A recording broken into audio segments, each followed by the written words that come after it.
Um, my name is Anthony Bogues. I'm professor here at Brown, and welcome to panel 3, which is Afro-Migrants and the Hemispheric Impacts on National Racial Identities. We will have a number of panelists this afternoon. And just to remind the panelists that each person will have 15 minutes max. If you can do less than 15 minutes, that's fine. But really, we should try and keep our presentations to 15 minutes. What I'm going to do is just introduce the panelists all at once, and then we begin with the order that the order that is shown in the program. So I'm not going to introduce them as seen in the program. I'm just going to introduce them as they're in my sheet. One of the panelists, Julia Fierman, who's a sociocultural and anthropologist with a Ph.D. from Colombia, who's interested in the effective drivers of political participation. Her work focuses on questions of comradeship or fellowship in Peronism, the populism of Argentinian politics since 1945. And she's also interested in the discourses about racialization in Latin American democracies, particularly how political and social responses to migration illustrate the relationship between race and citizenship in narratives of national belonging. One of our panelists is Karyn Mota, who is a Brazilian journalist, Ph.D. candidate in the Department of Portuguese and Brazilian Studies at Brown, but who simultaneously pursuing a master's degree in the Department of Africana Studies. She's also a teaching assistant in the Department of Portuguese and Brazilian Studies, and is currently a Mellon Sawyer Graduate Fellow for the Center of Latin American and Caribbean Studies at Brown. She was a visiting research fellow at Brown, also at the Hebrew University in Jerusalem, and the University of Paris 8 in Saint-Denis in France in 2017. She is working on questions of human rights, reparative justice in Caribbean and Afro-Brazilian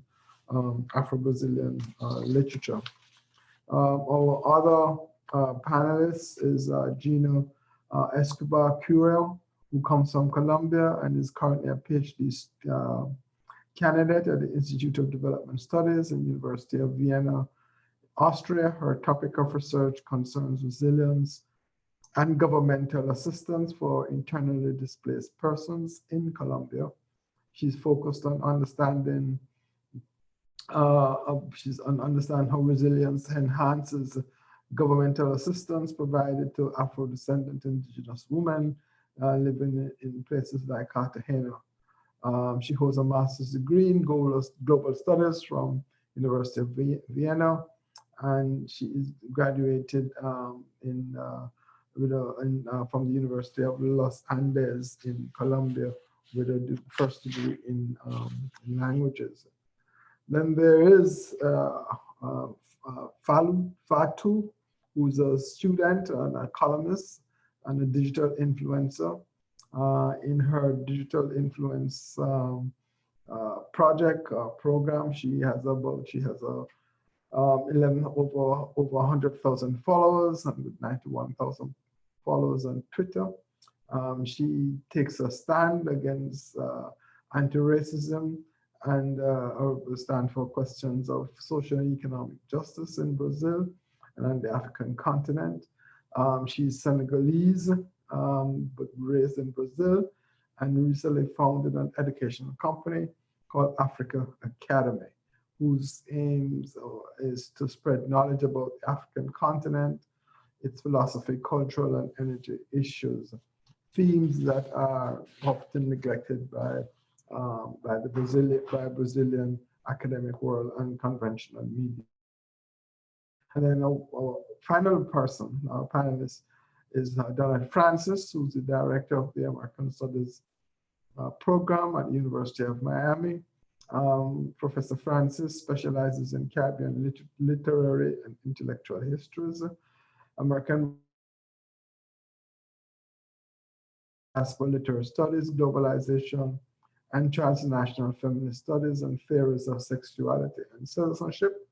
She is the co-founder of the Jamaica Cultural Political Modern Project, a collective that rethinks Jamaican historiography, and has edited proceedings from the Symposium Jamaica 1960s and 70s in the journal Small Acts, which is a Caribbean journal of criticism. Her book, her first, is Fictions of Feminine Citizenship, Sexuality in the Nation in Contemporary Caribbean Literature, published in 2010. And she's currently working on on two books, one on question of illegitimacies, Caribbean cosmopolitanisms and the problem of form, and as well as a book on Creole Miami, Black Arts in the Magic City, social cultural history of Black arts practice in Miami from 1980 to the present. As I said, I would like to welcome all of these persons to this particular panel. Mind you, again, you have 15 minutes. And we would go by the program that I have. And the program I have is first has Gina Escobar with her paper, Consequences of the Perception of Afro-Descendants and Indigenous Internally Displaced Women in Colombia. Ms. Escobar. So, hello everyone. I hope you can see my presentation now. Is it okay? Yes, we can. Okay, perfect. So I'll start. So I would like to present today or elaborate on the perception that Afro-descendant and Indigenous internally displaced women have attributed to the actions of the government based on their experience requesting governmental assistance. This presentation is based on data collected as part of my Ph.D. research between 2014 and 2019 in the cities of Cartagena and Villavicencio. I gathered this information through individual interviews with 19 Afro-descendant and Indigenous internally displaced women who were asked about their experience with the governmental assistance. The analysis of the data followed a constructivist grounded theory approach, which allowed me to identify how women understand the behaviors of the functionaries working at governmental institutions. So let us first understand a little bit of the context of internal displacement in Colombia. Let me just go here, the context. So Colombia has been dealing with an internal armed conflict for decades. Despite the 2016 peace agreement between the government and the largest guerrilla group, the Revolutionary Armed Forces of Colombia, People's Army, FARC-EP, the conflict still prevails. The existence of different illegal armed groups other than the FARC-EP continues to nurture the conflict based on a struggle over land tenure in the rural parts of the country. In order to protect their life, many people have been forced to migrate from the rural areas towards the urban centers of the country. Considering that they never crossed the national borders, they continue to be the responsibility of the national government and are regarded as internally displaced persons, IDPs, defined by the Colombian government as any person who has been forced to migrate within the national territory, abandoning their place of residence or habitual economic activities because their life, physical integrity, security, or personal freedom have been violated or are directly threatened as a result of any of the following situations, internal armed conflict, civil tension and disturbances, general violence, massive human rights violations, infringement of international humanitarian law, or other circumstances arising from the foregoing situations that drastically disturb or could drastically disturb the public order.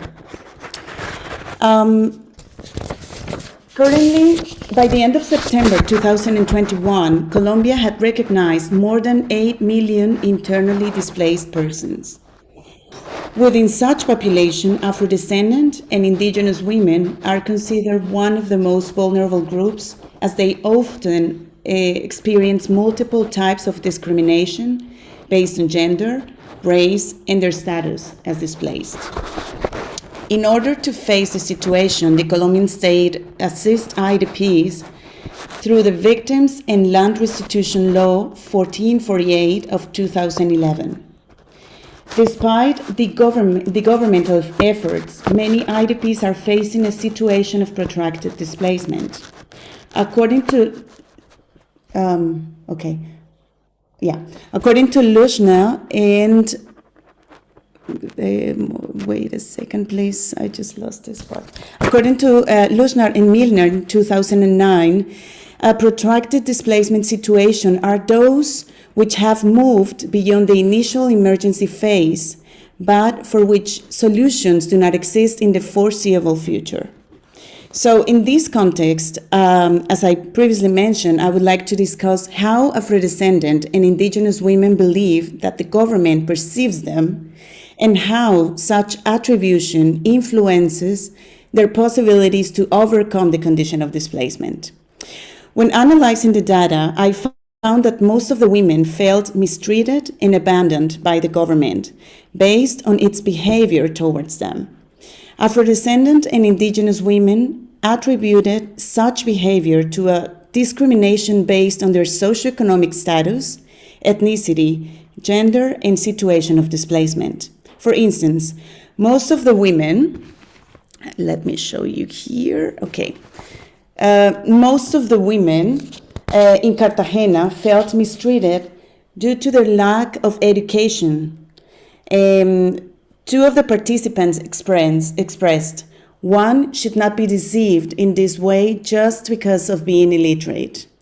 The other person reflected on the treatment experience at the victims unit, that is the place where the main unit that is responsible for the IDPs, and said, the pets of the victims unit administrators live better than us, human beings, because we are dumb illiterates. Regarding their ethnicity, women inferred that there is a lack of understanding of their particular needs by the government. For example, an Indigenous woman stated that we as Indigenous people need a territory for us to live there as siblings, all united, and to have our rights, culture, and customs as Indigenous people that we are, because we deserve it, and as displaced people. Then she begged, please, government, put your hands on your heart and feel for us. Some women also felt discriminated against due to their situation of displacement and express it as follows. As a displaced person, they have you abandoned. It is a disgrace because it should not be like that. The government should not behave like that. We are people just like you. Everybody is happy with their life, eating, and benefiting from us. We are the worst.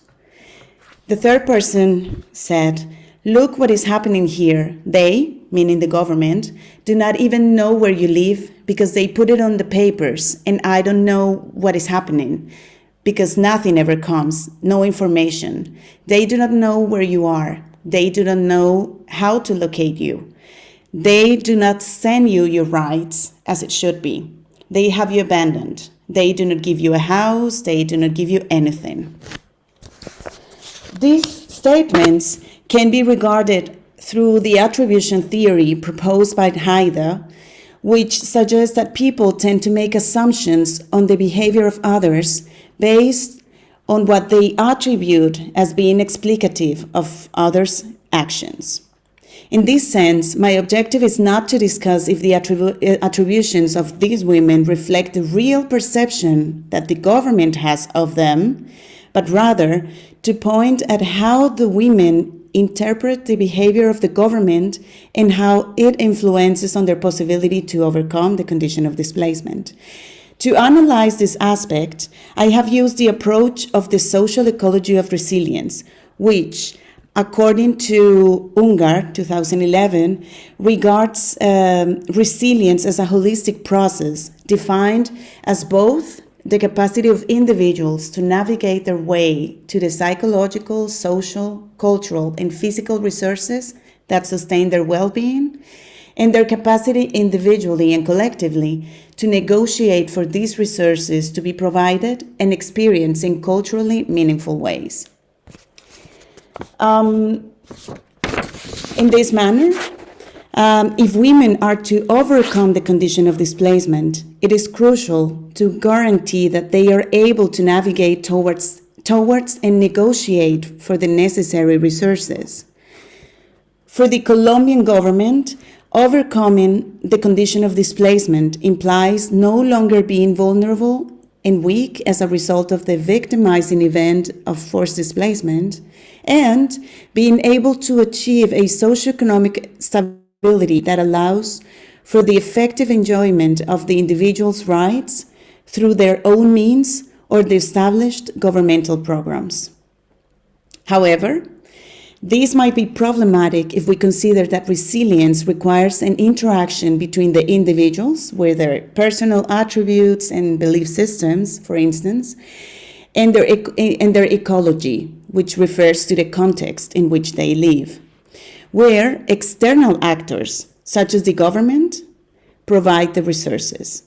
In this sense, if the women believe that the government mistreats them and has abandoned them because of who they are, perhaps because of being Afro-descendant, Indigenous, illiterate, as they believe, then there is a chance that many of the women may avoid requesting the aid that they required from the government.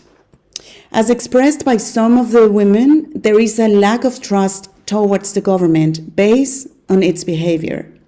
For instance, an Afro-descendant woman in Villavicencio shared the following statement: "If a public defender prevents me from or forbids me to work, then what won't the others do? What won't the other officials do? They slam the door in your face. If the public defender closes the door, what won't the others do?" Just imagine. Such lack of trust makes the women lose hope in the procedures required to access assistance, which are in many cases regarded as a waste of time and money. In this respect, 2 Indigenous women in Cartagena stated that the few that you make for food must be spent in travel expenses going from place to place to find out when the aid comes. Then they, meaning the government, say in 15 days, then 20 days, and they last years and years. Every 2 years, they give you a little help, and the few you earn is invested in transportation costs, trying to find out when they will tell you more about the humanitarian assistance. So, in addition to not trusting the government, some of the women who exercise a leadership role in their communities felt abandoned as the government did not provide them with the special security measures when they needed them the most. These women were exposed to death threats, sexual abuse, and even a second displacement. In the case of an Afro-descendant woman settled in the city of Cartagena, she was the victim of a sexual assault by illegal armed actors who had repeatedly threatened her beforehand. Despite having warned the government about the threats, she was never provided the necessary protection. As a consequence, not only was the woman raped, but she experienced further victimization at the hands of governmental functionaries. The following describes her experience at the medical forensic office and when trying to get the antiretroviral treatment. I felt very bad because of the doctor, who was a female. I mean, at that moment, you can have, I think, all the professions, academic titles in the world. You can have all the leadership skills that you want, but you feel so vulnerable that you forget. I was blocked. I was so immersed in what had happened to me. I mean, anyone could have understood. My reaction was to cry because I was totally devastated. And then the doctor said to me before examining me, "Why all the fuss? Why the rush? Those samples could be collected another day. Why the need to make such a fuss?" When describing her experience with the antiretroviral treatment, she shared that she received the prescription to buy them, but she could not afford them. Then she said the following: "On Monday, I went to claim the medicine and they were not covered by the insurance. It is even funny. The insurance did not cover them." From another perspective, an Indigenous woman who was also a social leader experienced a second displacement as a result of her involvement in an IDP organization. After being displaced for the second time, she moved to Cartagena, where she faced problems accessing assistance as she appeared in the system for more than 10 years. Her disappointment was expressed as follows: "To tell me that they are not going to give me any more aid. It has been more than 2 years since they gave me a little humanitarian aid. 330,000 Colombian pesos, approximately $130 to cover the rent of 2 years. What a lack of respect with the displaced. Please, government, put your hand on your heart and see the suffering that we are going through, caused by the government itself. They are the ones who are to blame, because if they did not send those bad people to the nouns, to kill people, none of this would be happening in the countryside.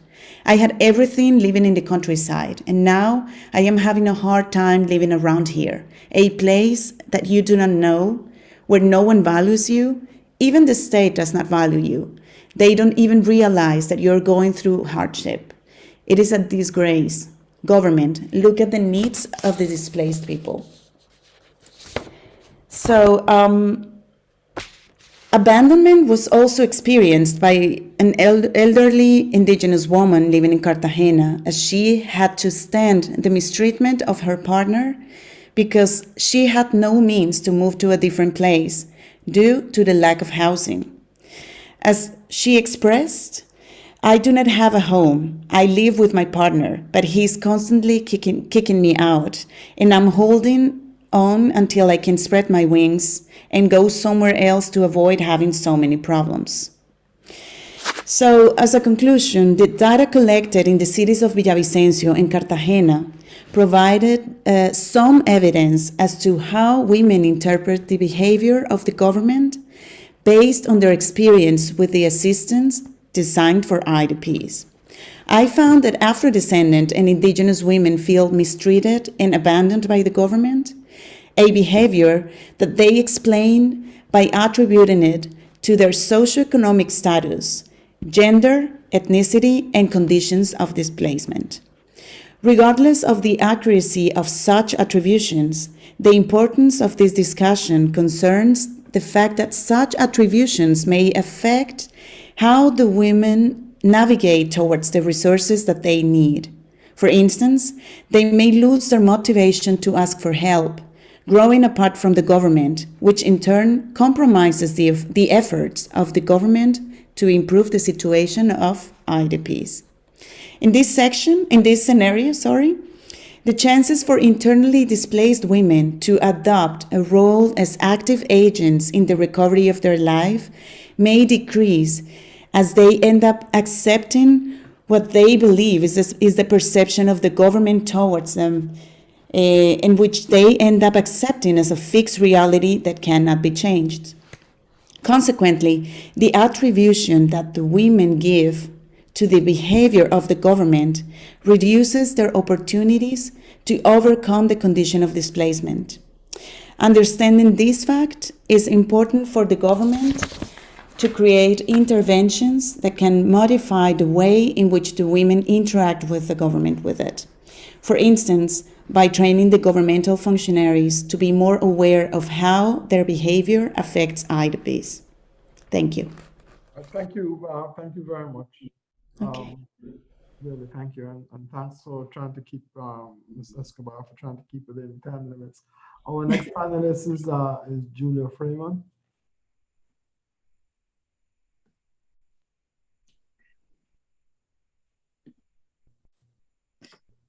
Can you hear me? Yes, Okay, I can hear you now. Yeah. Okay, perfect.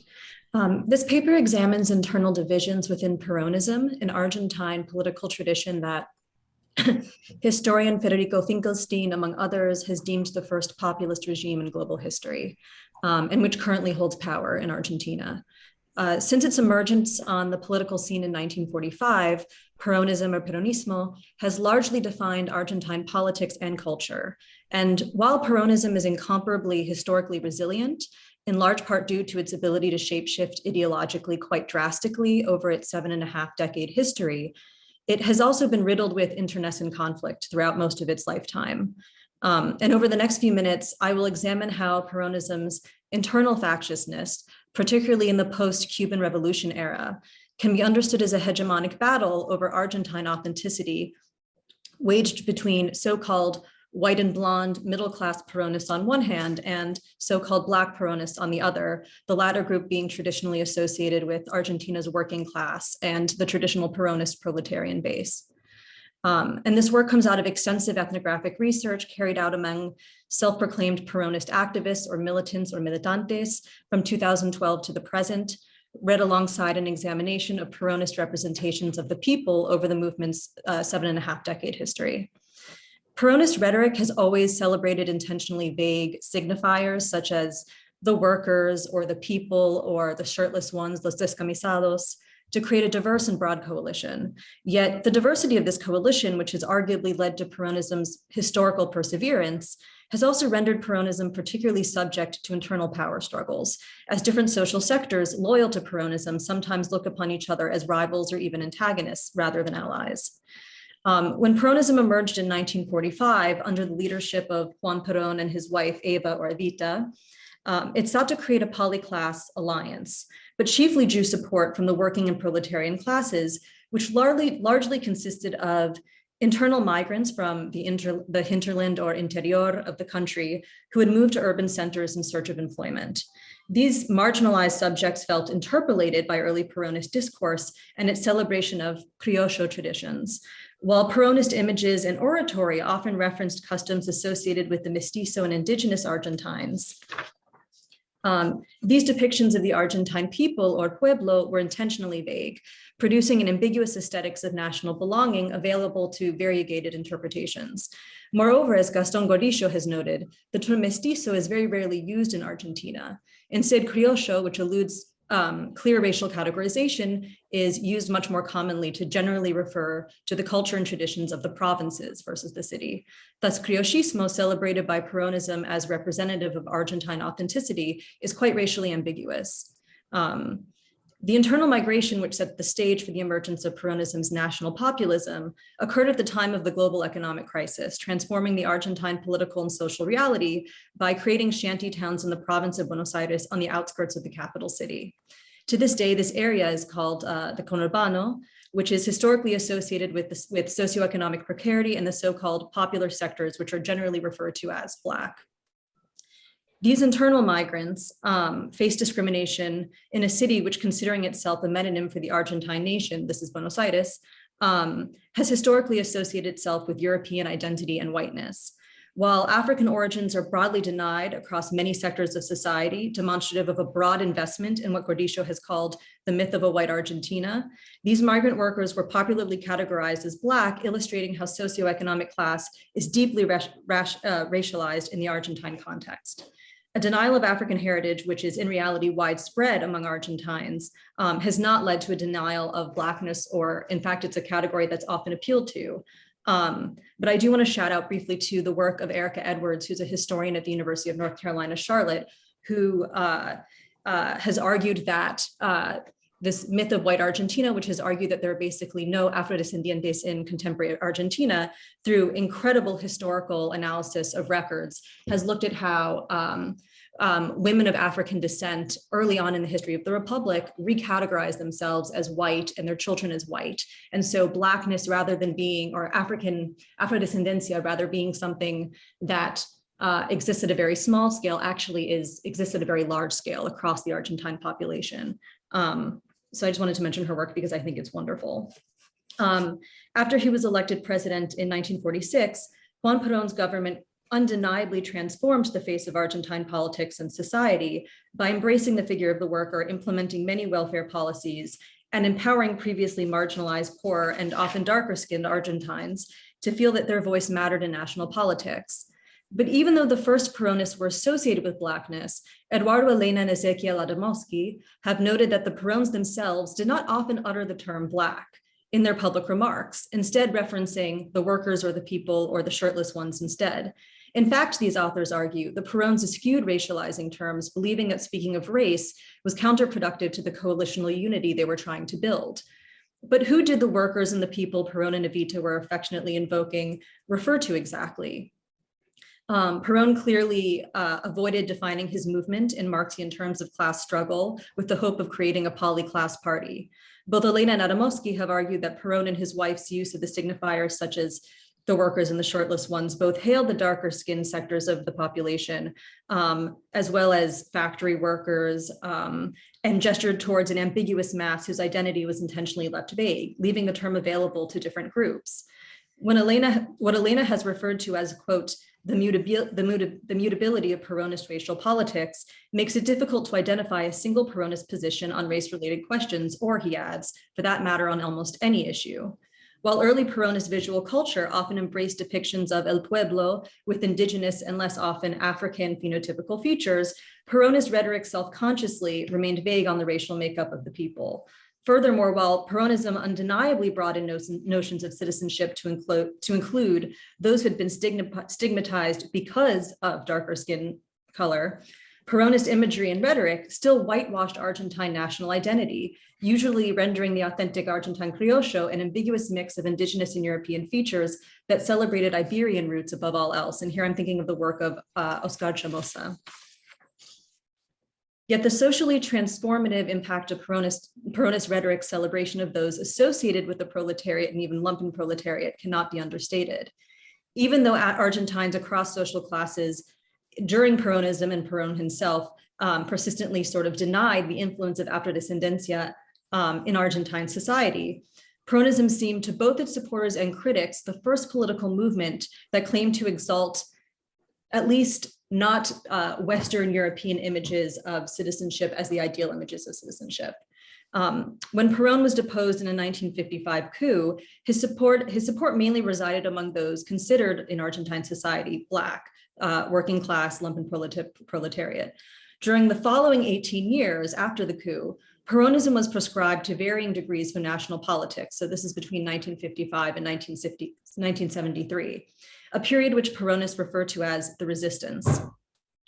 In the 1960s, Peronism's appeal spread to the previously anti-Peronist middle class as a new generation of university students and youths inspired by the Guevarista spirit of revolution spreading across the globe in the wake of the Cuban Revolution, resignified Peronism as a socialist and revolutionary force. Groups such as the Peronist Youth, Juventud Peronista, and the Armed Montoneros celebrated Argentina's Latin American identity and criollismo. However, their ranks, and particularly their leadership, consisted overwhelmingly of middle class and upper middle class urban youths, a social sector traditionally associated with whiteness. For Pedro, an interlocutor of mine, who had been involved in Peronist militancy since the resistance as a unionized railroad worker, these Peronist youths were not Peronists at all. Rather, they were, in his words, infiltrators, socialists rather than Peronists. This new generation of Peronist militants vilified the powerful union bureaucracy that Perón, as a president, had empowered. These youths perceived the trade union leadership as treacherous, autocratic, and conservative, accusing them of undermining Perón's efforts to return to Argentina. Yet while the young left of Peronism saw themselves as Perón's soldiers and guardians, and viewed the trade union bureaucracy as traitorous. As historian Daniel James has argued, this self-proclaimed vanguard fundamentally misunderstood the relationship between the union bureaucracy and the working class. In reality, the working class often felt that the youthful Peronist left condescendingly failed to treat them as active political agents. While James leaves the racial elements of this rivalry or these tensions unanalyzed, he describes a situation in which the traditional base of Peronism perceived this new generation of Peronists as elitist outsiders, as white and blonde, as coming from a different social class, unaware of what it meant to truly belong to the most precarious sectors of Argentine society. Pedro's opinion that the Peronist youth and related groups were, quote, infiltrators is a common sentiment among Peronists who view trade unions as the true backbone of Peronist identity. For them, these leftists had no true comprehension of the hardships of the people. During Peronist President Cristina Fernández de Kirchner's final years in office between 2011 and 2015, during this time I carried out a lot of my research, many labor unions organized massive strikes against the national government. While strikes are very common in Argentina, they are particularly troubling for Peronist governments when they are carried out by organized labor, because Peronist conceptions of political organization are hostile to the idea of public critique. And a strike is, of course, a form of public critique of a government that is claiming to represent the workers and whose originary base is organized labor. Cristina's second term in office was characterized by infighting between very powerful elements of organized labor that identified as Peronist on one hand, and a leftist middle-class Cristinismo on the other, Cristinismo for Cristina, which consisted of elements of the Peronist left associated with the resistance and groups that did not identify as Peronist at all, but simply as progressive or left.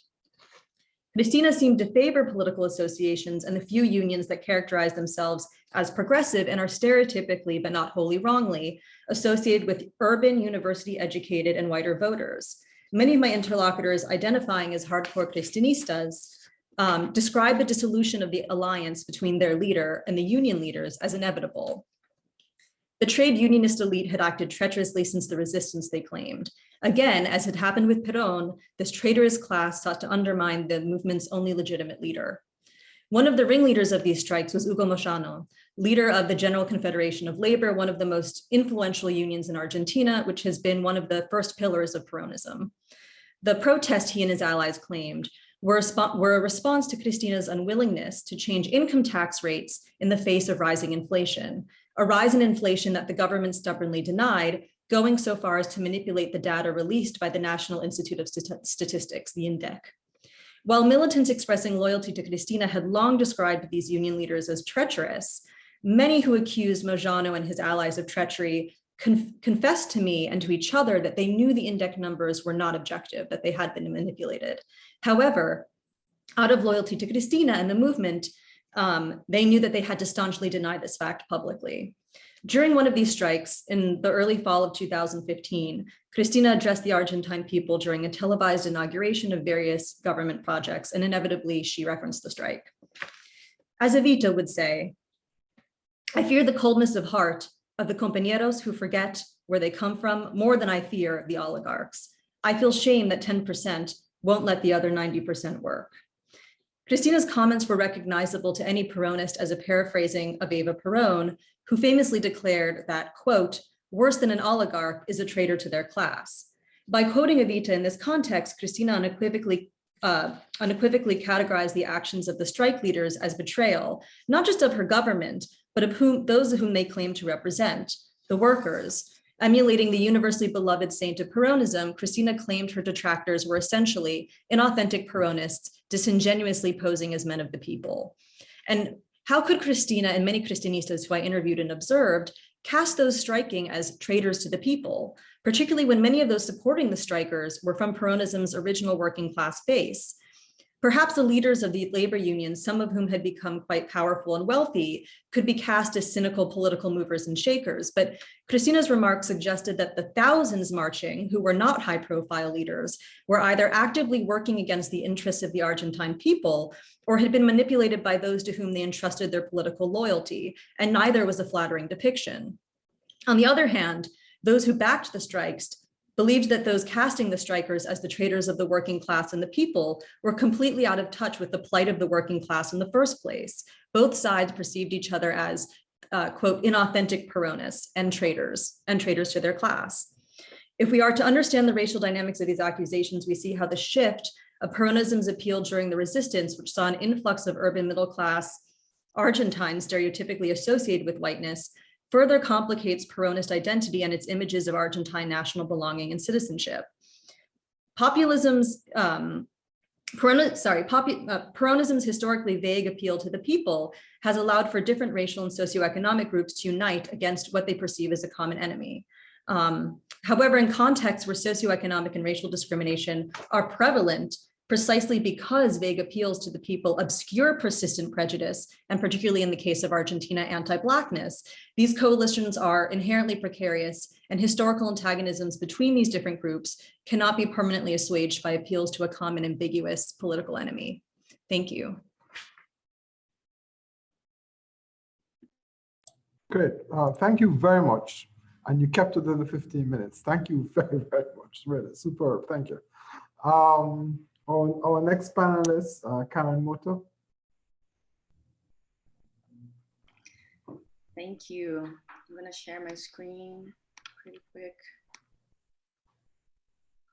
Now, just a second.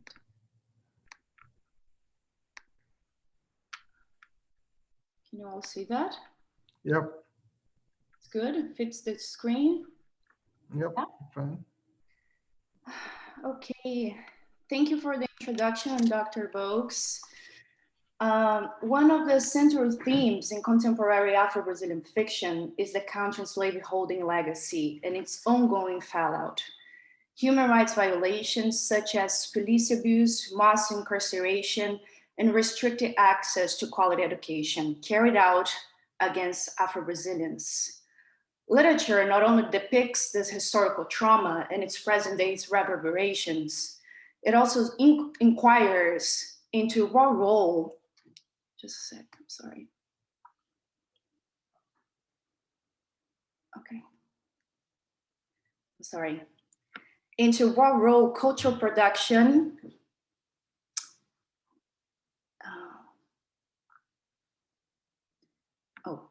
Afro-Brazilian literature employs the tropes of acknowledgement, memorialization, and repair when broaching the experience of slavery. At the same time, these narratives also push back against facile modes of racial reconciliation and therefore against one of Brazil's prevalent national myths, the notion of racial democracy. This paper approaches contemporary Afro-Brazilian literature as a symbolic reparation act, a juridical tool from the realm of human rights. The study uses the concept of symbolic reparation established by the UN Office of the High Commissioner of Human Rights, which affirms that, and I quote, and I should pass that. Symbolic measures derive their great potential from the fact that they are carriers of meaning, and therefore can help victims in particular and society in general to make sense of the painful events of the past. Furthermore, the participation of civil society in the design and implementation of symbolic reparations projects is perhaps more significant than any other reparations measure, given their semantic and representational function, end of quote. Considering semantic and representational functions of literature, Afro-Brazilian narratives are a powerful tool for historical, social, and epistemic repair.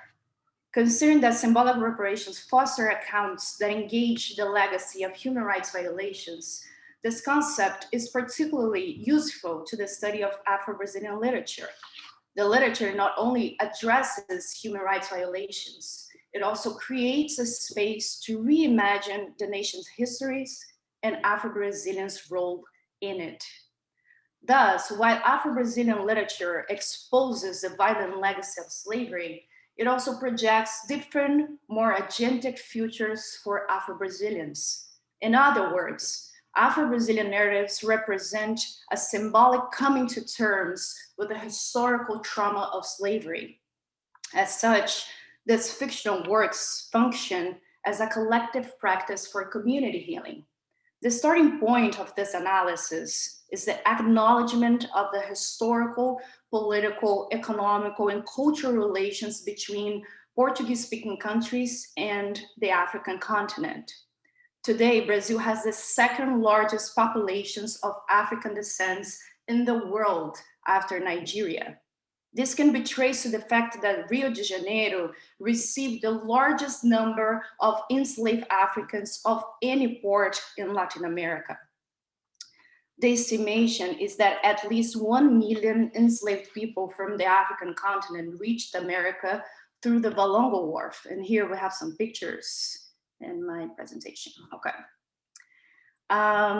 As an emblematic example of symbolic reparation projects is Itamar Vieira Jr.'s bestseller novel, Torturado, published in 2019 and awarded the Prêmio Leia, Prêmio Jabuti as the best novel of the year, and Prêmio Oceanos. Vieira Jr.'s novel encapsulates Elizabeth Anker's concept of embodied politics of reading in her work Fictions of Dignity, in what concerns the illustration of characters that are often portrayed as abstracts or the corporalized subjects of rights, Brazilian rural workers. Okay, here we have some pictures also to illustrate.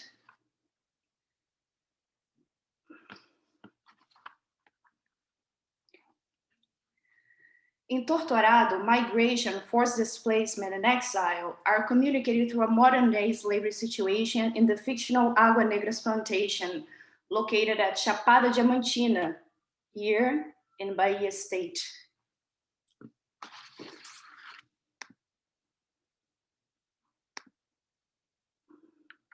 I'm sorry.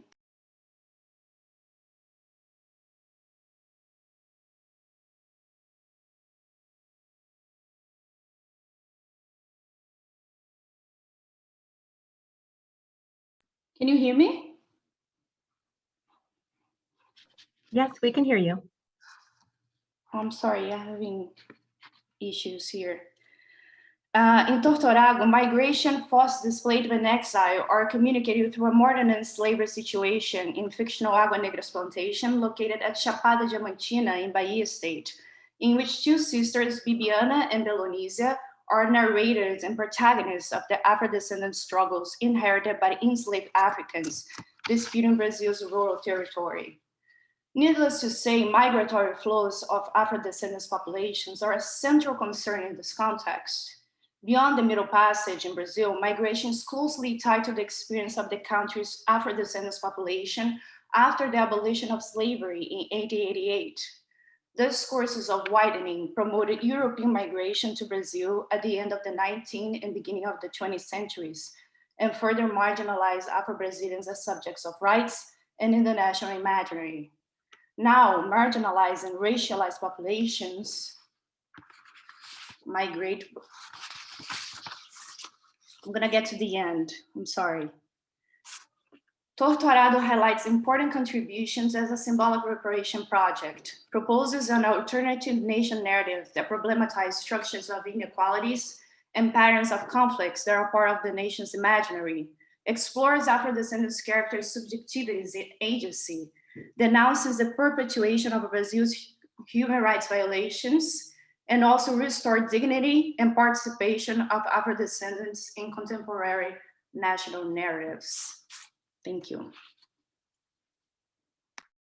Thank you very much. But you did have about 2 more minutes to go, so you didn't have to rush. Just take it easy. Sorry, I have 2 more minutes. So you had 2 more minutes to go. So okay, I just have this few. Go ahead. Okay, I have a few pictures here. Good. From Chapada Diamantina in Bahia State. Mm-hmm. And also some explanation of Jare religion, which is one of the topics of the book. So the character Zeca Chapéu Grande, Bibiana's and Belonísia's father, is a spiritual guide and a healer of Água Negras community through the Jare religion, which is typical from this region. So Jare is originated and performed only in Chapada Diamantina's region, and it has African roots. So Jare is a source of ancestral wisdom and knowledge communicated through Zeca Chapéu Grande's character to Água Negras community. Jare promotes awareness and engagement promotes awareness and engages a sense of collectiveness for these rural workers.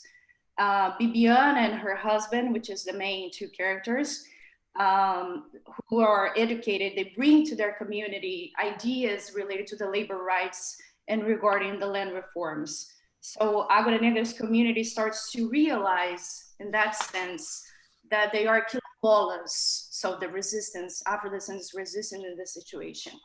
And they affirm their African heritage and the slavery legacy that is part of Chapada Diamantina's history, which implicates in their current situation of dispossession and also the neglected position of subjects of rights. So the last part of the novel is narrated by this Jarez divine being, Santa Rita Pescadeira, who depends on someone else's memories from the past to incarnate and maintain its existence. So by positioning Santa Rita Pescadeira as a narrator for the outcomes of Agua Negra's struggles, Vieira Jr. proposes what could be an Afrocentric approach to remembrance that showcases a discontinuity with the past, in which Torturado's characters explore their agency through an African religious perspective and worldview by refusing a Eurocentric, in that case, the landowner's space of experience and expectations. So this is one of the main important part of this novel. I would say that it's the migratory flows of Afro-descendants populations that are a central concern in this context. So beyond the Middle Passage in Brazil, migration is closely tied to the experience of the country's Afro-descendants population after the abolition of slavery. So in that sense, marginalized and racialized populations migrate both within national boundaries and beyond them, reproducing and recasting historical experiences of exile and thereby affective and social cultural displacement and disfranchisement. So race and migration are both very deeply intervene in Latin America. So considering the significance of migration, and that includes, but not limited to the African diaspora, to Latin America history, society, and therefore culture, this paper here today examines the way in which diasporic communities reflect on their legacies of slavery through the lenses of acknowledgement, memorialization, and repair. So migration is a central theme in this research, as forced migration, structured slavery, and the circumstances of Afro-descendants in post-emancipation context in the Americas. So forced displacement of marginalized populations, be it internally or beyond national borders, continues to be part of an experience of social and racial violence. So nonetheless, migration has a complex valence in that also signifies hope and possibly transformation in this novel. So accordingly, migratory patterns can also be interpreted as blueprints of hope, not only for social mobility, but also as a form to recast subjectivity. Great, thank you very, very much. Thank you very much. You did a minute over, but thank you very much. Okay, thank you. Our next panelist will speak on anti-racist activism in Brazil, Fatu. Yeah.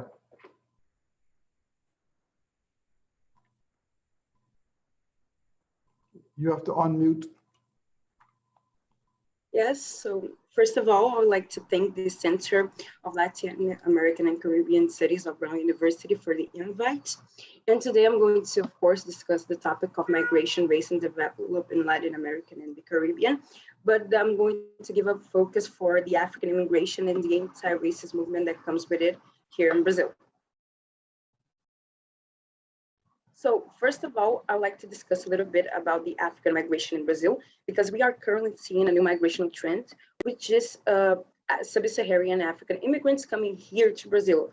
And this is happening for a lot of reasons, but the main one is the fact that Europe is straightening their borders. So the Latin America has become an easy destination because countries such as France, Italy, and others are closing their borders. And other thing that I observed being a daughter of Senegalese people and a Brazilian is that we created this sort of Latin American dream, which is Latin Latin America started to be seen as a place that you can succeed and thrive.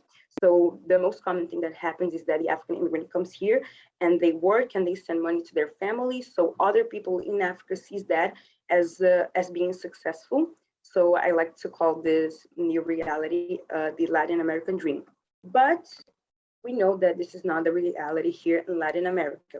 Of course, we have African immigrants that come here by choice to study and etc. But when we think about forced migration, we think of these African immigrants becoming street vendors. So we see them often at the street and at the beaches selling illegal merch. And when they can work, they end up in situations similar as modern slavery. And talking about their living condition itself is not good. So they often live, you have like 10, 15 people living in a 50 square meter flat. So the situation here is not good for them. And this has, the race factor has a big impact on that, because we can see that African immigrants are not that welcome here as immigrants from Europe or from Asia. So they are not just experience the problems of being an immigrant here in Brazil, but they are also experience the racism here in this country. And it's really interesting that they don't actually know that Brazil is actually a really racist country, because Brazil sends an image of an equal country. This is where Karyn was talking about, this racial democracy. So if you see the Brazilian soccer team, you're going to see Black people and white people hugging, being together. So this is the image that is coming to Africa. I'm going to talk about my case, which is Senegal. So this is the image that Brazil and Latin America is selling. So they come here and they face a lot of racist situations, and they don't even realize that this is racism. So it's really interesting to see how the race factor is portrayed here when it comes to African immigration here in Brazil.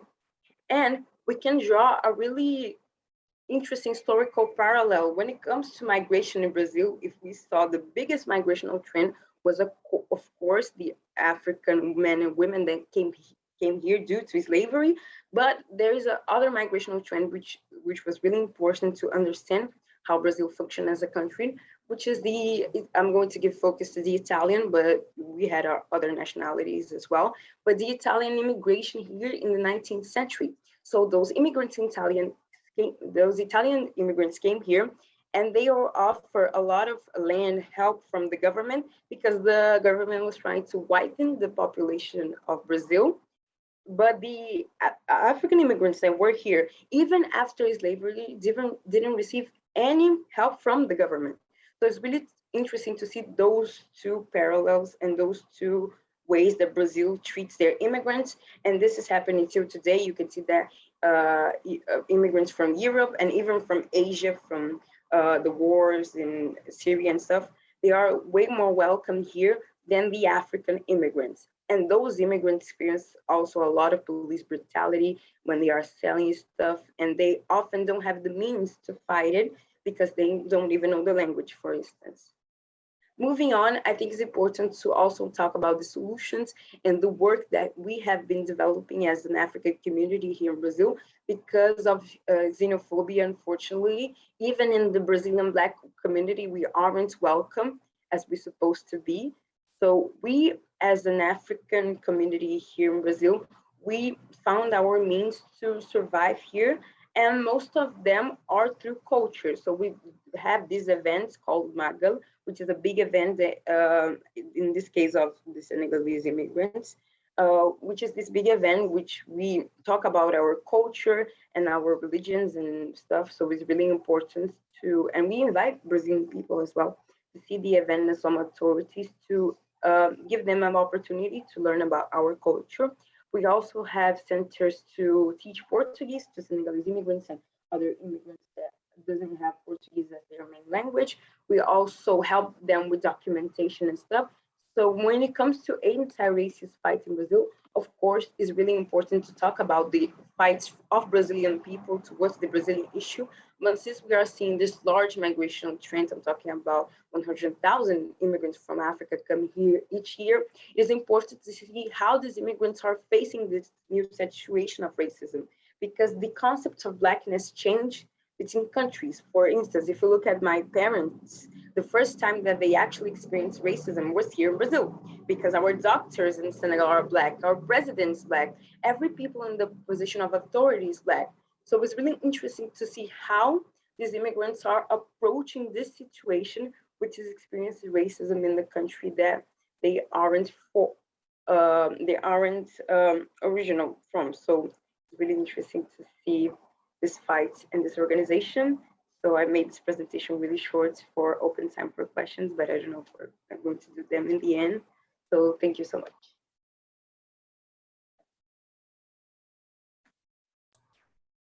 Thank you very much. Thank you. Thank you. Thank you. Okay. The final presenter for this panel. Then we open it to questions, and there are some questions that are already in the chat. Is Professor Francis from the University of Miami, Creole Miami, Quitodian Entanglement South Americas. Professor Francis. Good afternoon, everyone. I want to join the chorus and thank Professor Patsy Lewis and the conference organizers for the invitation. So the prevailing narrative around immigration and new racial formations in the United States is one where the default and desired position is to become Anglo-white, and one's ethnic identity becomes less stated with each succeeding generation of living in the United States. Yet scholars of Caribbean and Latin America and Latino migration in the US have shown the strategic persistence of ethnicity, what Edward Bonilla Silva calls the Latinization of US racial formations, to highlight how migrants from Latin America in particular navigate race in the United States. Because local histories of place matter to the complexities of racial formation, I use geography to shift the terms of this debate to ask a slightly different question. That is, what happens when we center a US space where migrations from the Americas fundamentally disrupt US models as these migrants transplant their own hemispheric practices of white supremacy and anti-Blackness to restructure operations of place and power in an American city?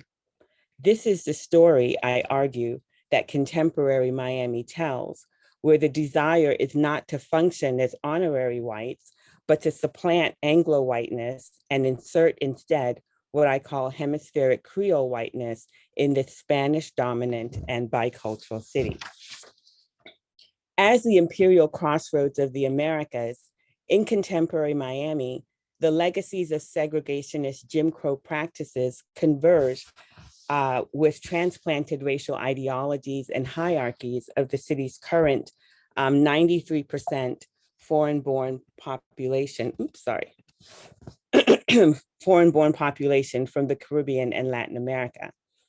As a minority-majority city, Latinos of any race make up 70% of the population, and only 3% of the city's 70% Latino population identify as Black Hispanics, which leave the remaining 67% moving between white and mestizo. This identification suggests that migrants bring a tripartite racial formation from their Latin American countries of origin that has shifted racial politics over time. Understanding Miami, therefore, shows us that it is not only the US state producing racial subjects through the census, for example, but also that migrants bring and produce new structural hierarchies that govern the most quotidian encounters. The everyday effect of this particular demographic density, identifications and disidentifications from the regional Caribbean and Latin America effectively creolizes the lived realities of both whiteness and Blackness. In this presentation, I argue that migrations from the Americas into Miami and the interplay between multiple national racial formations reshape not only contemporary racial politics and power in this southernmost US city, but it also reconfigures ethno-racialized borders of the Americas.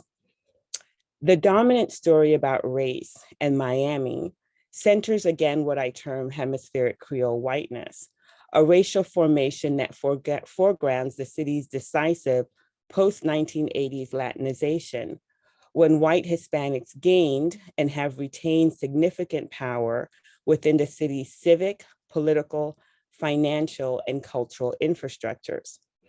Even as there is a focus on acquiring US citizenship and its attending voting rights as key sites of power, deep transnational ties to countries of origin matter consistently. This shift in citywide governance and countenance stands in sharp contrast to the more typical entrenchment of Anglo-white power in other US cities. Importantly, however, in Miami, white Latinness is more creolized, more mixed, and therefore the boundaries of this Creole whiteness are more porous. In this story of contemporary Miami, because the mass influx of Cuban immigrants post-1959, 1980, and 1994, Cuban Miamians play a central role where their struggles and triumphs have reshaped the city as bicultural and bilingual. Their story amplifies and clarifies many meaningful distinctions about the context of national departure and arrival. It underscores the difference between immigrants and émigrés, where immigrants are often assumed to be ascending from the working classes from one generation to the next. The immigré, in contrast, arrives with degrees of class and educational capital. Post the 1959 Cuban Revolution, the island's professional managerial class entered into a US context of Cold War and civil rights, equipped with the skill set and US government-backed resources to transplant institutions and businesses from back home and to create new local and multinational industries. Given the international context of the Cold War, strategic accommodations were made for this earlier wave of migrants to ensure that Cuban refugees would serve as an example to emergent regional nation states. Finally, and of great significance, it is within this one ethnic group, racial difference and stratifications are clearly evident, revealing the disparities and time lag in Black Cubans' immigration patterns from the island, and subsequently how they were treated by their co-ethnics in the broader US society upon arrival. So the point here is not to exceptionalize Miami or Cuban Miami, but rather to show how the city's specific demographic density from the Americas demonstrates how structural racism is produced and normalized. The exceptional, politically driven response to earlier waves of Cuban migrants was part of an international Cold War theater that collided with civil rights, which effectively established a blueprint for successive generations of immigrants from the Americas to follow, even though they would not be granted the same accommodations. This more flexible, non-Anglo-American whiteness nonetheless accounts for why the twinning of race and ethnicity is used to navigate and negotiate the most mundane of everyday encounters. The attending citywide logic is, if another kind of whiteness, a hemispheric Creole whiteness, is in power, then how can ethnic identity vis-a-vis national affiliation be mobilized to gain proximity to power? One important consequence of the diversity and pervasiveness of white Latino power in Miami is that it is often hard to realize meaningful solidarity between the city's Black and brown residents. So where whiteness has creolized contours, so does the spectrum of Blackness that has its own internal rankings, which at once reveals the other social and linguistic formations, as well as the promises and pitfalls of state multicultural projects. So in the time that remains, I want to gesture to two vignettes to illustrate the point. So one centers the politics of everyday civics, and the other the politics of art. Together, these two discursive sites expose the quotidian nuances of both learning and navigating the grammar of Miami's cultural political history.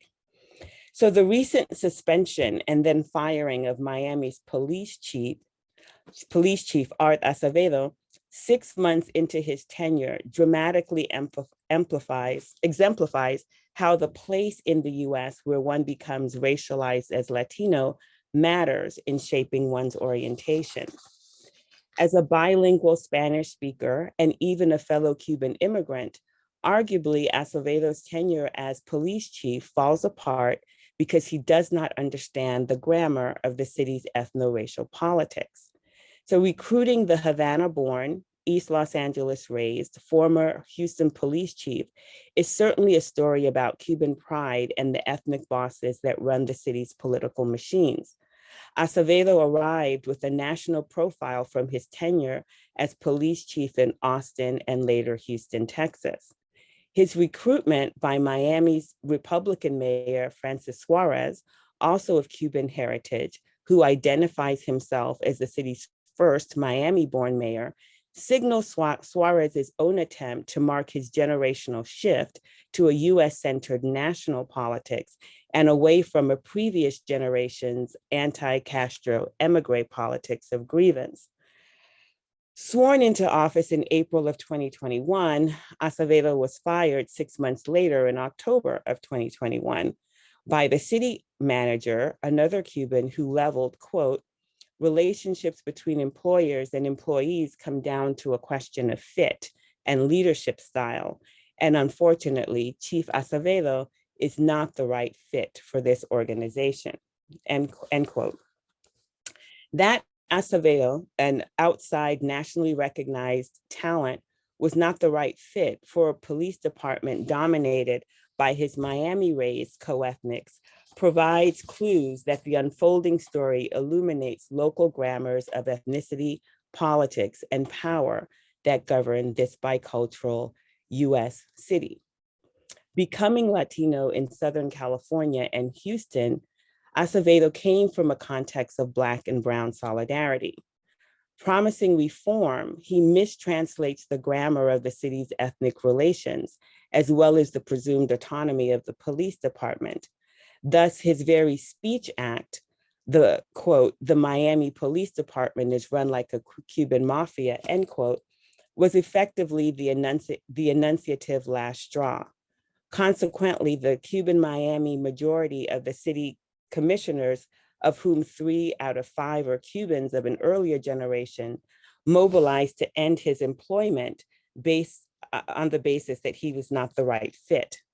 In this logic, not only did Acevedo not understand the nuances of place, but the charge was leveled that he also must have been living in, quote, the Amazon to have not known that this epithet, the Cuban mafia, was used by Fidel Castro to castigate Miami's emigre community. Ironically, the commissioner's own racist and anti-Indigenous sentiments about living in the Amazon went unchallenged. Implicitly, though, Acevedo acknowledged that his US roots are not planted in South Florida, but rather East Los Angeles. And he immediately apologized for his comments as he was not aware of its local resonances.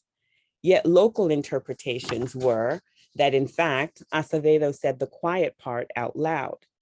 Notably, when Acevedo does not speak during his hearing, and when he finally does break his silence in a brief press conference after his firing, it is the Black police officers' fraternal organization that he singles out for solidarity. But not all Cubans across all sectors are muzzled, and unsurprisingly, it is in the arts that we see meaningful exceptions, one of whom is Juana Valdez, a Black US-Cuban Miamian visual artist.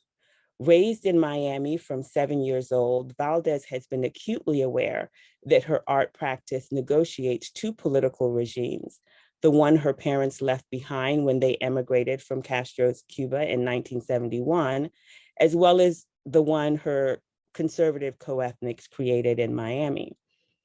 Devising artistically innovative ways of talking back, Valdez's practice has historically been engaged in producing non-figurative art, which I describe as the abstracted intimate. In her immersive 2020 or 2020 multimedia installation, Rest Ashore, Valdez brings the force of her critical visuality to explicitly scrutinize the migratory history of her Cuban co-ethnics and Miami's very local and distinctive project of racialization. Created against the backdrop of anti-immigrant and worldwide refugee crisis, particularly in Europe, Central America, and the United States, Valdez sought to intervene in these dominant debates. For that reason, she asserts, quote, "I wanted to function in the same media that was projecting this history, these images into the world, and so it had to be video," end quote. Consequently, three video narratives play in three demarcated gallery spaces as Valdez directs the order in which gallery viewers encounter and process the work. When viewers walked into the entrance hallway of the Locust Project Gallery in Miami's Midtown Arts District during the politically charged fall 2020 election season, they immediately encountered wall text to the left and the right. The subject heading to the left read, quote, "Assistance for Cuban immigrants," followed by a timeline from 1959 to 2014, recording legislative acts that provided various kinds of resettlement assistance, as well as pathways to US residency and citizenship. The subject heading to the right wall text read, quote, "Facts on Hispanics of Cuban origin in the United States," end quote, and it detailed rates of home ownership, fertility, marital status, and top states of residence, which revealed their 66% concentrated presence in Miami versus other US cities. In all these indicators, Cubans perform more favorable than other Hispanic groups. Engaging multimodal forms, Valdez moves between effective registers as the wall text of empirical data from the Pew Research Center interrupts our watching of television images in the installation's final video. In the installation's final video, Valdez probes what it feels like to be adrift at sea. And this is the image I'm speaking to now. So rendering a womb-like sonogram of the sea's fleshiness, our eyes are trained to simultaneously see the ocean as a space of birth and death, visibility and invisibility, as well as a space of ghostly presence and haunting absence. Because the installation takes its inspiration from the tragic Balseros passages of the 1990s, it places Cubans in relation to other Atlantic and Middle passages, regardless of their racialized non-Black identity that they have acquired or assumed due to the benefits received. So beckoning her co-ethnics to empathy, in particular Black empathy, the installation presumes a shared awareness among her co-ethnics of the thousands of Cubans, Black, brown, and white, who lie at the bottom of the ocean, at least since 1994, if not earlier. So disrupting Miami's celebrated diversity and branding as the city of the future, Rest Ashore reckons with questions of equity, barriers to justice, and routes to meaningful inclusion. The personal and professional risk-taking that Valdez undertook with this exhibition in a politically charged moment amplifies the work's significance. Thus, while Rest Assure's critique has universal resonances, its ideal audience, in the language of racial reckoning, is Miamians, as it exposes waves of the city's racialized refugee time and its attendant local power structure. So to ask questions about racial formation is to make sense of the operations of power. The uncomfortable answer that Miami confronts us with is that when peoples from Latin America and the Caribbean gain access to citywide power in the United States, we unfortunately reproduce similar hierarchies and discriminations from our countries of origin. which makes visible the persistence of the global reaches and the practices of the multiple forms and languages of white supremacy entangled with anti-indigeneity and anti-Blackness. Thank you. Thank you very much, Professor Francis. Okay, thanks, and my thanks to all the panelists for keeping within the prescribed time. So really, deep thanks, which means that we have 10, 15, we have about 25 minutes for Q&As. We have questions ready, but before I come to those, let me ask persons if there are folks who would like to ask questions. And if they can just show their hands, then that would be great. Use the hand raise function.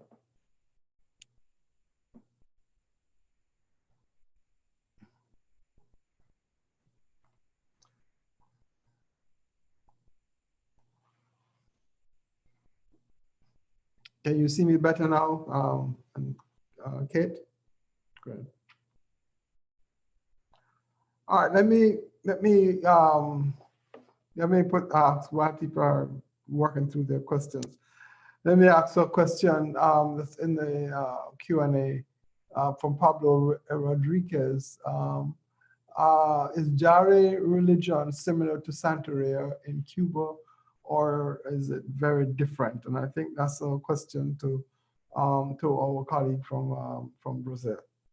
No, Karyn, yeah. thank you. Thank you for this question. It's actually one of the most remarkable, I would say, parts of this novel, Torturado, deals with the Jare religion, because the last part of the novel, a divine being of Jare religion is narrating the story, which makes very close assimilation with the aspects of migration, forced displacement, and also this connection with Brazil's slavery legacy.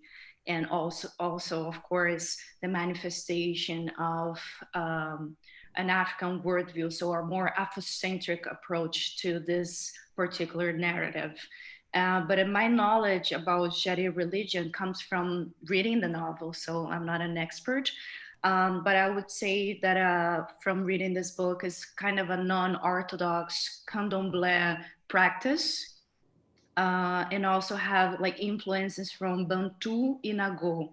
So this is what I know. I don't know the relationship with the Caribbean specifically, but one thing that it's pretty remarkable of Jare religions that is practiced is specifically in the region of Chapada Diamantina in Bahia state. So it would be a practice for more like a rural area of the Bahia state. So yeah, so this voice, the narrative voice, which is Santa Rita Pescadeira, is the one that is gonna lead the reader in this, like the slavery struggle, the struggles of Afro-descendants in this region. Since we have you on the floor, there's another question to you about asking if you could comment on the concept of racial democracy. Okay, yes, and how does this play out? Well, I think the only thing that I should add here, racial democracy is considered now in academia and for many people as a national myth. It's not something that actually exists, because if existed would be the negation, a form of negation of racism in Brazil, which is not true. So racial democracy, the idea that in colonial times, the encounter of native Brazilians and enslaved African people with the colonizer was very like Pacific type of relationship. So that's considered a myth right now, but it's still something that in Brazil, people oftentimes say in a very like colloquial way that there's no racism in Brazil because people are so assimilated. But this is precisely what this type of novel can do, which is negate this idea of racial democracy and showcase how the relationship between the colonizer and native people and African descents really happened and still happening in Brazil right now. Great, thank you very much. All right, there's a question here for Julia in the Q&A. Could you comment, Julia, could you comment please about the military period as a factor, relevant or not, in Peronism in the 21st century? Yeah, absolutely. And I'm sorry I had no time to really address that in the paper. I think it's relevant in my work in terms of how it's remembered in contemporary Peronism. So for example, under Kirchnerism, the leftist groups, particularly the armed ones like the Montoneros and elements of the Juventud Peronista, were really celebrated or mourned as these martyrs of Peronism. And these people tend to be sort of associated again with this leftist middle class that ascends the ranks or ascends an influence in Peronism in the 60s and 70s. And there absolutely has been real disaffection with Kirchnerism or Kirchnerist interpretations of Peronism because of these celebrations of the dictatorship, or celebrations, these memorializations of the dictatorship as of course, having many victims, but privileging victims that were associated with leftist militancy during the dictatorship, which also ignores, some would argue, ignores the fact that, there were really sort of policies of social cleansing in urban spaces and suburban spaces around Buenos Aires, which of course targeted people living in socioeconomic precarity because they don't represent ideal images of citizenship under what was called the process of national reorganization, which was the official name for the dictatorship. So absolutely, it is significant because contemporary Peronists have none of them support the dictatorship, but they have very different opinions about how appropriate it is to celebrate certain figures or certain victims much more than others. Great, thank you very much. I recognize Professor Meeks' question, but I want to hold off 1 minute because we have 2 questions in the queue before that. There's a question from Gina. Can you please elaborate on the role played by civil society actors in the intermediating problem between citizens and the government in relationship to the problem you identified? For example, our advocacy organizations or Indigenous and Afro-descendant social movements organizations addressing these problems, and if so, how?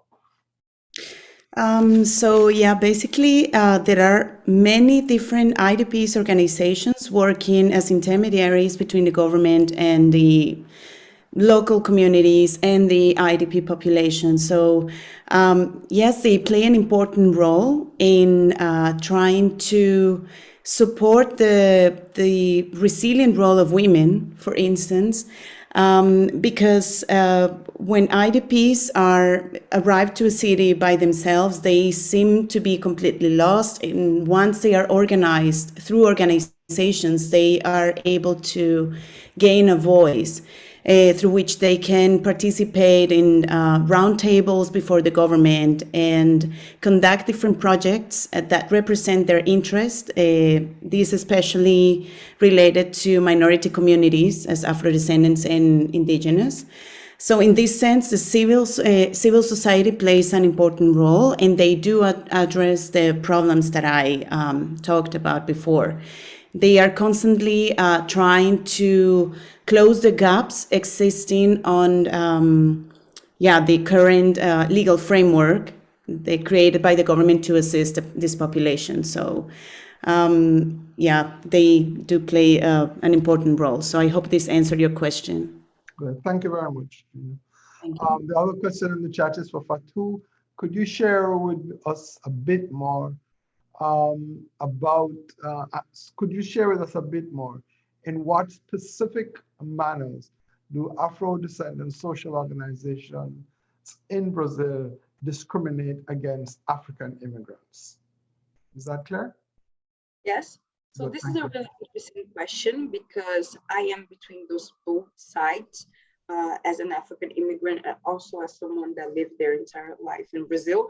And the main problem is that often though the Brazilian people feel threatened that the African people are have more power to talk about racial issues because they actually come from Africa. So especially the African scholars and professors suffer a lot in those environments when they want to talk about this issue or address that people often don't listen and don't think their opinion is valid because they aren't Brazilian, so they don't suffer the Brazilian form of racism, which I think is really interesting because at the same time, we have a different view on how the racial relationships works in Brazil. And we believe that I believe that we have a lot to contribute in this debate, but unfortunately, in most of the places, we aren't welcome to address the issue and talk about our perspectives on it.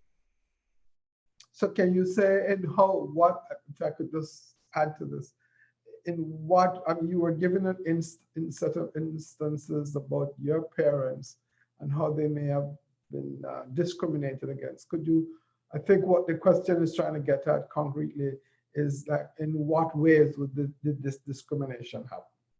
Oh yes, so saying I have a professor, which is a friend of my family, which is a really example case that he was not allowed to teach at a university because he was African. He was a sociology professor. He studied in Brazil, and people were saying that he couldn't be teaching there because he doesn't really understand what is like the relationship in Brazil. Even though he lived here, he studied here for a long time. My father has passed through the same thing. He is an engineering professor here in Brazil, and he wasn't allowed to teach because he wasn't Brazilian. So people often think that we don't have any knowledge that for them in any area, such as even if we are talking about racial relationships in Brazil or other areas of knowledge. Okay, great. Thank you very much for that. And then there's the question from Professor Meeks, which is in the chat. It says, thanks to everybody and for that he enjoyed everybody's presentations, but for Professor Francis. He asks a question, I wonder how the varieties of structural racism and colorism, for example, Haitian and Jamaican versions, adjust and function within the Cuban hegemonic context. Thanks for that question. While the Cuban migration presence is hegemonic, I would say the logic of what I want to think about as hemispheric Creole whiteness transcends, right? And so that's part of the reason I wanted to hold on to the fact that others that are not Cuban can opt in. So while it might set the template, other migrants from across the Americas opt in. And so one way to think about it is that not only does the twinning of race and ethnicity govern the everyday reality of how people interact with each other in the city. So especially if, I should say carefully, if you're non-Black. So if you're non-US Black, right? So part of it, so it's a way, and if Stuart Hall tells us that class is the modality through which race is lived, I would argue that in Miami, it's a combination of color, or the twinning of more than twinning. So it's the interplay of color, class, and ethnicity that functions about how race is lived in this city. And so what you find is that there's always an invitation to name your ethnicity, right? So first you're going to be read in terms of colorism, let's say, but that can line you up anywhere, right? And so the next question then becomes, where are you from? And if where you're from is outside of the US, then you have more access to or more proximity to networks of power. So that's always being negotiated in everyday life, I would argue, in Miami. Okay, thanks, Professor Francis. Can I ask a question related to that? Is this a generational thing, or what happens to the generation of of people who from Cuba, from Jamaica, other parts of the Caribbean, other parts of Latin America, who are actually born in Miami itself, and who how does race function and color function? Is it the same way, or are you seeing shifts at all? And how does that then map upon the ways in which race works in America, which is the one drop rule sort of thing? Right. Well, this is why I'm saying, so for me, what's so important about Miami is that the one drop rule doesn't work here, right? Miami follows a racial formation that looks more like Latin America and the Caribbean. And so when we say that we have to go to other places in Latin America and the Caribbean to see other kinds of racial formations, I often feel like you're just missing what happens here in Miami. And when we say that the US state or the US state and US residents and citizens impose these kinds of racial formations on other people, Miami is a place where you actually get to see the reverse, right? So is it generational? And I would say that it depends on people's politics. And the reason why I started with the story of Art Acevedo and Francis Suarez is that there was a general sentiment that you were beginning to see more of a generational shift in the politics of, let's say, Miami-born Cubans, or generations of people with more of a footprint in Miami, local footprint. And what that story showed us is how he then became cowed in some ways, or disciplined by the other city commissioners who were 2 or 3 generations older than him and still had a particular kind of anti-Castro politics. So when Acevedo said that, he was fired at that moment. And so while that example becomes, the Cuban example, I would argue that what you also see in Miami, and Jamaicans will know this, right? So you see, I think in Miami, more of a Caribbean middle class than you see elsewhere, right? So if you remember post-80, and why post-80 is an important moment to me, is that it's when you begin to see significant restructure. So remember when Manley said there are 5 flights a day to Miami, right? So Jamaica's middle and upper middle class landed here. Many of them might have moved to Broward County, but still the sensibility of holding on to one's ethnic identity still structures the relations in the city. Now, younger people who are born here and have had opportunities to move with, who are born here, but who have been schooled outside of Miami, that's when you see the significant change, right? So they talk about within the city limits, people say that if they're raised in the Miami bubble, they kind of live with those privileges. When they go to school elsewhere, they get socialized as non-white, and then they come back with a different politics. So generation matters, but I think also leaving Miami matters. So leaving Miami actually provides an opportunity for them to see themselves as non-white. Great, thanks. And there's another question for you, Donna, since we have you on the floor. Is the person says, I remember the incident of the police commissioner well, and recall how brave he was to call out the Cuban mafia in Miami, because I heard this via the radio, not realizing it was Afro-Cuban. I never thought of looking at this through the prism of race within the Cuban community. And then here's the question. Have you considered how pan-racial Cubans living outside of Miami view the hegemonic policies of the city? I ask this as in quotation, Northern Cuban living in Connecticut. And then the second part is also related. Wasn't the head of the Proud Boys of Miami Afro-Cuban. How do you explain this?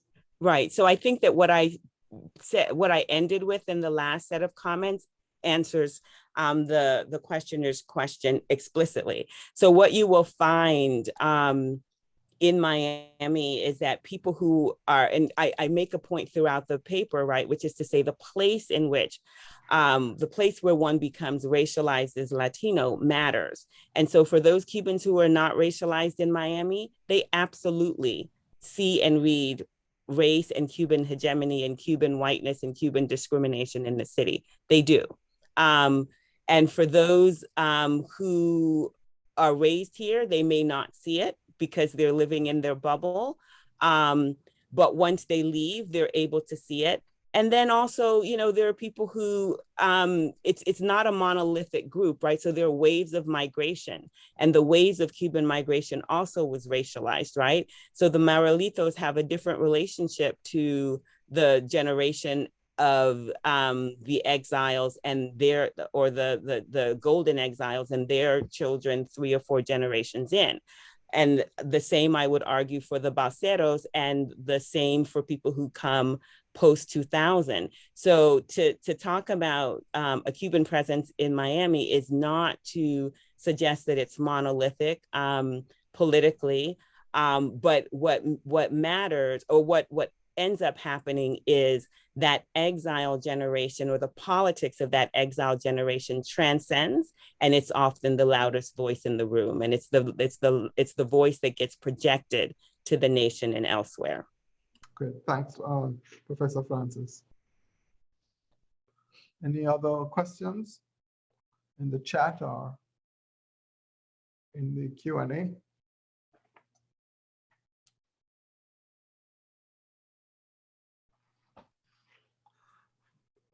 No, if there are no other questions in the chat, I'm just looking, trying to make sure that those doesn't seem to be any other questions in the Q&A. Could I just thank all the panelists very much for their presentations, and to thank everybody for participating and for the questions. And really, I think, well, I think it was an important panel, and to just say thanks again to you all. And we ended with 3 minutes to spare. So thank you all very much.